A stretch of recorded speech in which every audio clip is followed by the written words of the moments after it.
দোয়া কুনুত ছাড়া কি ভিতরের নামাজ হবে? কেউ যদি নামাজে দোয়া মাসুরা না পড়ে তার নামাজ হবে কিনা, খাটের উপর নামাজ পড়া যাবে কিনা, কাঁচা পেঁয়াজ রসুন খাওয়া জায়েজ আছে কিনা, গীবতকারী আত্মীয়ের সাথে সম্পর্ক না রাখলে কি গুনাহ হবে, ফজরের নামাজের পর ঘুমানো শরীয়তে বিধান কি, নাপাক অবস্থায় হাদিস ইসলামের বই ধরা যাবে কিনা যেখানে আরবি লেখা আছে, রুমে অ্যাটাচড বাথরুম থাকলে সেই রুমে নামাজ পড়লে কি নামাজ হয় না, সালাতুত তাসবিহ নামাজ জীবনে একবার হলেও পড়তে হবে একথা সত্যতা জানতে চাই, ডিভোর্স হয়ে যাওয়ার পর সাবেক স্বামীকে নিয়ে কোনো কিছু ভাবা যাবে কিনা, মহিলারা নামাজে উচ্চস্বরে কেরাত পড়তে পারবে কি না, পেঁয়াজ খেয়ে মসজিদে গেলে কি গুনাহ হবে, আইসক্রিম খাওয়া কিংবা বৃষ্টিতে ভেজার পর ঠান্ডা লেগেছে এমন কথা বললে কি শিরক হবে, হারানো টাকা কি করব, মালিককে অনেক খোঁজাখুঁজির পরেও পাই নাই, বয়সে বড় মেয়েকে বিয়ে করা যাবে কি না, মহিলারা নামাজে উচ্চস্বরে কেরাত পড়তে পারবে কি না, এটা জানতে চেয়েছেন মেঘ রহমান। আপনি মহিলারা উচ্চস্বরে নামাজে কেরাত পড়বেন না, তবে ঘরে যখন নামাজ পড়বেন রাতের নামাজগুলো গুনগুনিয়ে তারা অবশ্যই আদায় করতে পারবেন। নাপাক অবস্থায় হাদিস ইসলামের বই ধরা যাবে কিনা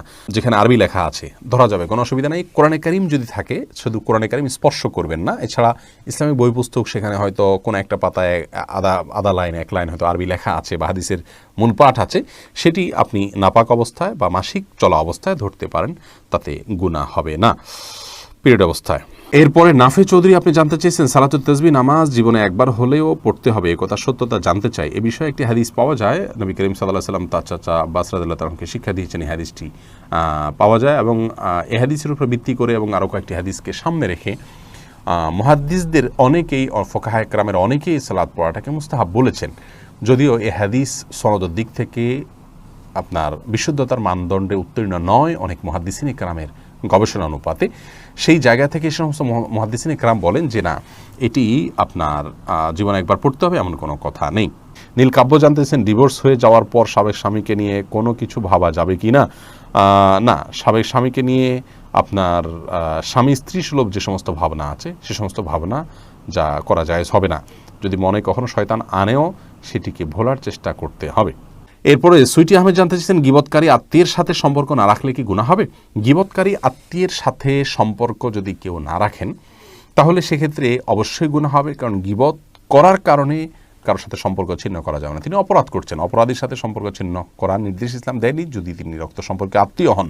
হ্যাঁ, আপনি তার সাথে গীবতের মজলিসে যোগদান করবেন না, সেটিকে অ্যাভয়েড করবেন, কিন্তু সম্পর্ক ছিন্ন করা, তার সাথে যোগাযোগ না রাখা, এটা করা উচিত নয়, এটা অতিরঞ্জন হবে, বাড়াবাড়ি হবে এবং আত্মীয়তার সম্পর্ক রক্ষা করা অনেক গুরুত্বপূর্ণ বিষয় ইসলামে। শারমিন নাহার জানতে চেয়েছেন নামাজের শেষে জায়নামাজ সালাম করার এবং তাসবিহ তেলাওয়াত করতে চুমু দেওয়ার বিধান কি, নামাজ শেষে জায়নামাজকে সালাম করা কিংবা তাসবিহ কোরআন তেলাওয়াত এগুলোকে আপনার চুমু দেওয়ার কোনো বিশেষ প্রয়োজনীয়তা নেই, বরং এগুলোকে যদি কেউ সিস্টেম মনে করেন, এগুলোকে যদি কেউ তেলাওয়াতের আদব শিষ্টাচার হিসেবে বানিয়ে নেন, নিয়ম বানিয়ে নেন, তাহলে সেটি বিদআতে পরিগণিত হবে।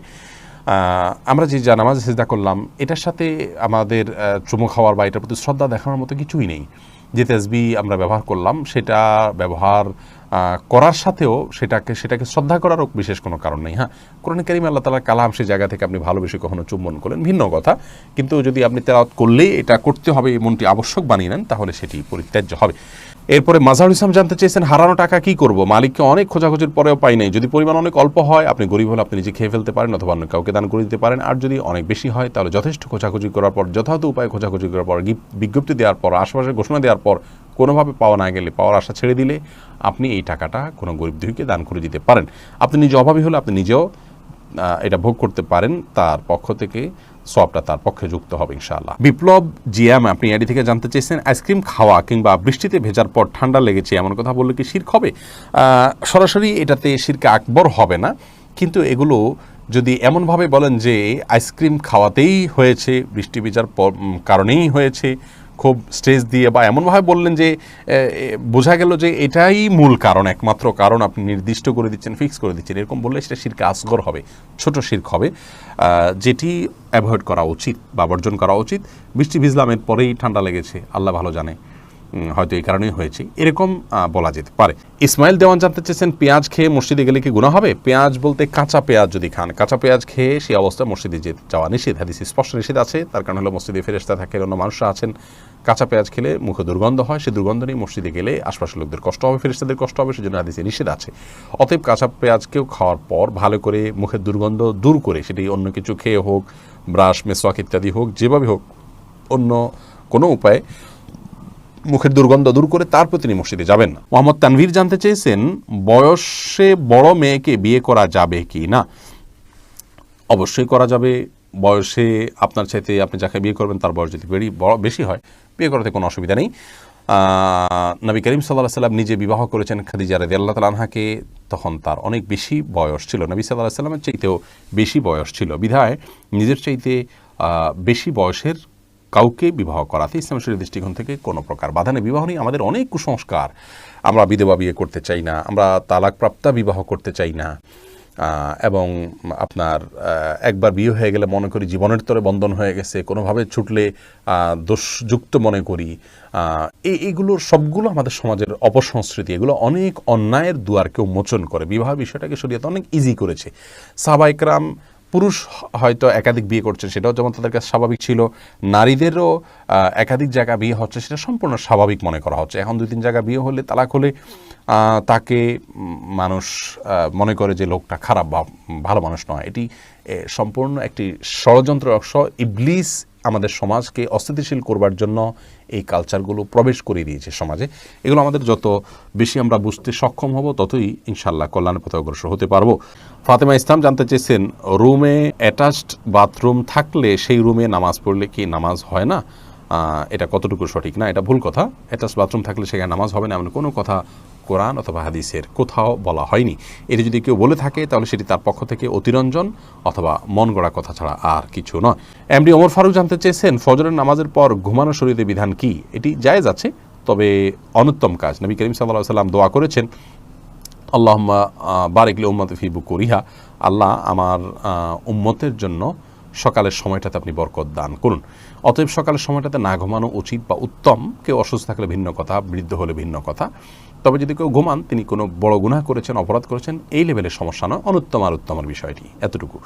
তাছাড়া নবী সাল্লাল্লাহু আলাইহি ওয়াসাল্লাম সকালে ঘুমাতেন না কখনো, সেজন্য এটি সুন্নাতের খেলাফ।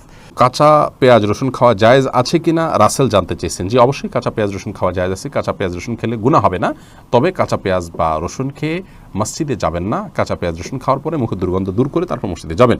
জান্নাতুল ফেরদাউস আপনি জানতে চেয়েছেন, খাটের উপর নামাজ পড়া যাবে কিনা? জি, অবশ্যই যাবে। খাটের উপর নামাজ পড়াতে কোনো অসুবিধা নেই। অনেকে মনে করেন যে খাটের উপরে বা বিছানা চাদর উপর নামাজ পড়া যেন বিছানা চাদর ধোয়া থাকে, পরিষ্কার থাকে, নাপাক দেখা না যায়, কোনো নাপাকের আলামত না থাকে, তাহলে সেখানে সালাত আদায় করতে কোনো অসুবিধা নেই। সিরতাজ আন্নি আপনি জানতে চেয়েছেন, কেউ যদি নামাজে দোয়া মাসুরা না পড়ে তার নামাজ হবে কিনা? হয়ে যাবে। দোয়া মাসুরা পড়া এটা ফরজ বা ওয়াজিব নয়। রাকিবুল ইসলাম জানতে চেয়েছেন, দোয়া কুনুত ছাড়া কি ভিতরের নামাজ হবে? হলে তা দেখুন, দোয়া কুনুত এটি ভিতরের জন্য ওয়াজিব। অনেক উলামা ইকরাম এটিকে সুন্নাহ বলেছেন, যেমন আরবিয়ান স্কলাররা, সৌদি উলামা ইকরাম এটিকে সুন্নাহ বলেছেন। তো সাধারণ এবং স্বাভাবিক অবস্থাতে ভিতরের নামাজ এটিতে দোয়া কুনুত পড়া উচিত, এবং কোনো কারণ ছাড়া দোয়া কুনুত ছাড়া নামাজ পড়া উচিত নয়। হ্যাঁ, কেউ মুসলিম হলেন, তিনি জানেন না, তাহলে তার জন্য জায়েজ আছে। বিকল্প হিসাবে তিনি যে কোনো দোয়া ওই জায়গায় দাঁড়িয়ে করলেন আল্লাহর কাছে, তাতে ইনশাআল্লাহ বিইذনিল্লাহ তার ভিতরের সালাত আদায় হয়ে যাবে, কিন্তু এটাকে নিয়ম বানিয়ে নেওয়া উচিত নয়।